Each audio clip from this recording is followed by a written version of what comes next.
جی جیسا کہ میں نے ابھی یہ ایکسپلین کیا ہے کہ ملکیت جو ہے اس کے لیے قابض ہونا ضروری ہے. اگر آپ بالفرض آکیوپائی نہیں کر رہے اس پریمیسز کو, آپ موقع پہ جو ہے وہ موجود نہیں ہیں, تو جو قانون ہے یا کورٹس ہیں وہ کہتی ہیں کہ وہاں پر آپ کا کنسٹرکٹیو پوزیشن یا جسے ہم قبضہ تعبیری کہتے ہیں وہ موقع پر موجود ہوتا ہے بہرحال, کیونکہ آپ بے شک موقع پہ قابض یا آپ آکیوپائی نہیں کر رہے اس کو, رہائش پذیر نہیں ہیں, لیکن پھر بھی آپ کے پاس اختیارات ہیں کہ آپ اس پراپرٹی کو استعمال کر سکتے ہیں اور اس کے اوپر کنسٹرکشن کر سکتے ہیں اور اس کو کسی کو کرائے پہ دے سکتے ہیں یا وہاں پر خود بھی اپنی رہائش رکھ سکتے ہیں.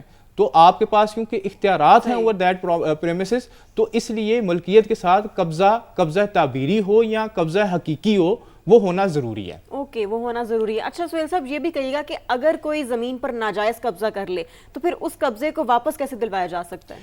اس کے لیے ہمارے جو پاکستان ہے وہاں پر انلیگل ڈسپوزیشن ایکٹ موجود ہے. آپ سیشنز کورٹ کے اندر جو ہے وہ ایک درخواست دائر کریں گے اور اپنا جو بھی آپ کے پراپرٹی ڈاکیومنٹس ہیں وہ لگائیں گے, اور اس کمپلینٹ, اور یہ ایک فوجداری کمپلینٹ ہے, that is not a civil matter. جب ہم ناجائز قبضے کی بات کرتے ہیں تو ناجائز قبضہ جو ہے یہ ایک سول میٹر نہیں ہے, یہ ایک کہ قبضے کے معاملات سول میٹر بھی ہو سکتے ہیں, that is a separate thing.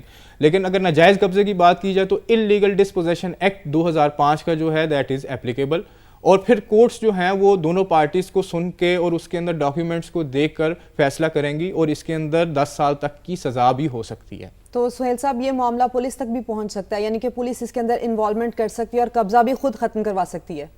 نہیں, بالکل بھی نہیں, پولیس خود قبضہ کبھی بھی ختم نہیں کروا سکتی, اور یہ میں بات بڑی ذمہ داری سے کہہ رہا ہوں, میں دوبارہ ریپیٹ کروں گا.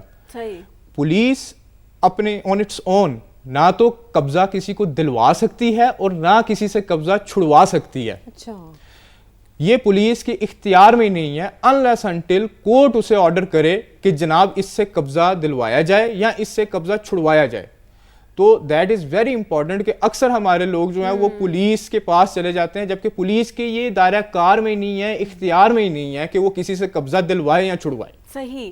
اچھا ایک اور بڑا اہم پوائنٹ ہے جس پر میں آپ سے جاننا چاہوں گی, وہ یہ کہ پنجاب کے جو آنرشپ کے موجودہ قانون ہیں ان کو ہائی کورٹ نے شدید تنقید کا نشانہ بنایا تھا, ایسا کیوں ہوا؟ دیکھیں اس کے اندر نا سب سے پہلی بات یہ تھی کہ آلریڈی جو سول کورٹ کے اندر کیسز پینڈنگ ہیں ان کیسز کو وہ کہتے ہیں کہ جی ڈپٹی کمشنر اور ریونیو آفیشلز جو ہیں وہ ڈیسائیڈ کریں گے.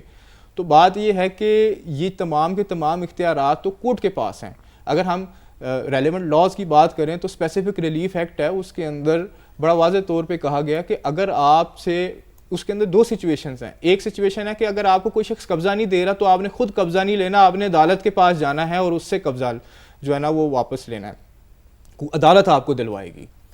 اور دوسری سچویشن ہے کہ اگر آپ سے کسی نے قبضہ لے لیا ہے اس پراپرٹی کا تو تب بھی آپ نے یوز آف فورس نہیں کرنا, بلکہ آپ نے عدالت ہی جانا ہے اور عدالت کے ذریعے سے ہی جو ہے وہ قبضہ لینا. اب سوال یہ ہے کہ یہاں پہ تو آلریڈی ریونیو آفیشلز, آپ کی پولیس اور سب لوگ موجود ہیں, تو یہ بیسیکلی ٹوٹل دائرہ کار ہی عدالت کا تھا, عدالت نے ڈیسائیڈ کرنا تھا. اور ایک اہم بات یہ تھی کہ ابھی تک آنرشپ ایکٹ کے تحت جو ہے وہ ٹرائیبیونلز بننے تھے, وہ بنے نہیں, اور ڈپٹی کمشنرز اور کمشنرز جو ہیں وہ قبضے دلوا رہے ہیں لوگوں کو.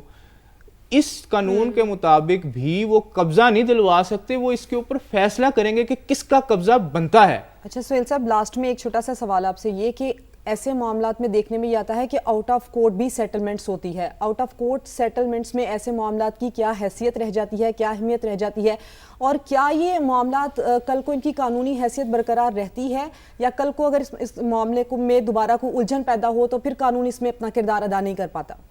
دیکھیں جہاں تک بات ہے آؤٹ آف کورٹ سیٹلمنٹ کی, یا آپ کوئی بھی میٹر کو سیٹل کرنا چاہتے ہیں, وہ تو دونوں پارٹیز کا اختیار ہوتا ہے, وہ کر سکتے ہیں. کورٹ تو یا پولیس یا کوئی بھی اتھارٹی کاگنیزنس یا ایکشن تو تب لیتی ہے نا جب آئدر آف دا پارٹی ان کے پاس جاتی ہے اور اپنا گریوینس بتاتی ہے.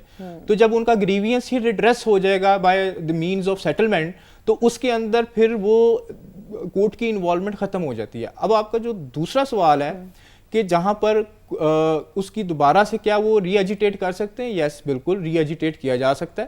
جب دوبارہ سے کوئی فریش کاز آف ایکشن آ جائے تو پھر اس کے اوپر جو ہے وہ اس کو ری ایجیٹیٹ کیا جائے گا. اور اس کے اندر میں ایک اور بڑی ایک انٹرسٹنگ چیز بتا دوں آپ کو کہ عام طور پہ اگر ایک کیس ڈیسائیڈ ہو جائے تو وہ دوبارہ سے نہیں سنوائی ہو سکتی اس کیس کی, یہ قانون ہے. لیکن پراپرٹی میٹرز اور بالخصوص جو وراثت کے میٹرز ہیں اس کے اندر اگر ڈیسائیڈ ہو بھی جائے اور اگر کوئی وارث آ کے دوبارہ سے اس کے اندر نیا وارث آ کے اس کے اندر کیس کرنا چاہے تو وہاں پر یہ پرنسپل اپلائی نہیں ہوتا. تو اس وجہ سے کہا جاتا ہے کہ یہ property matter sometimes become very lengthy, اور اس کی یہی وجوہات ہیں کہ اس کے اوپر اس کو ہم قانونی زبان میں کہتے ہیں پرنسپل آف ریس جوڈیکیٹا.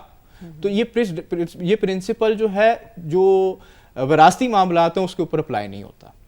ٹھیک ہے, یہ وراثتی معاملات پر اپلائی نہیں ہوتا. اور اس میں جیسے آپ نے پہلے ہمیں بتایا کہ اس میں پولیس جو ہے نا وہ کوئی کردار ادا نہیں کر سکتی, تو جو کرائم کنٹرول ڈپارٹمنٹ ہے وہ بھی انٹروین نہیں کر سکتا نا اس معاملے میں؟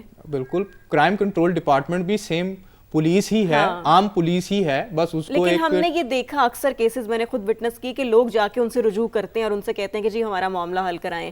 دیکھیں یہ جو یوز آف فورس ہے نا, اگر آپ اس کے ذریعے سے کریں گے تو یہ تو میں نے آلریڈی آپ کو بتا دیا کہ قانون میں اس کی ممانعت ہے. صحیح. اور اگر کوئی سی سی ڈی یا کوئی بھی ڈپارٹمنٹ اس کے اندر اپنا انفلوئنس یا انڈو, اور یہاں پہ میں ورڈ استعمال کروں گا انڈیو انفلوئنس استعمال کرتے ہوئے کسی کو قبضہ دلاتا ہے تو یہ قبضہ دلوانا ان اٹ سیلف جو ہے وہ غیر قانونی ہے. ٹھیک ہے, بہت شکریہ. ہمارے ساتھ موجود تھے advocate high court Sohail Shoaib صاحب, آپ نے اپنا وقت دیا, آپ کا بے حد شکریہ.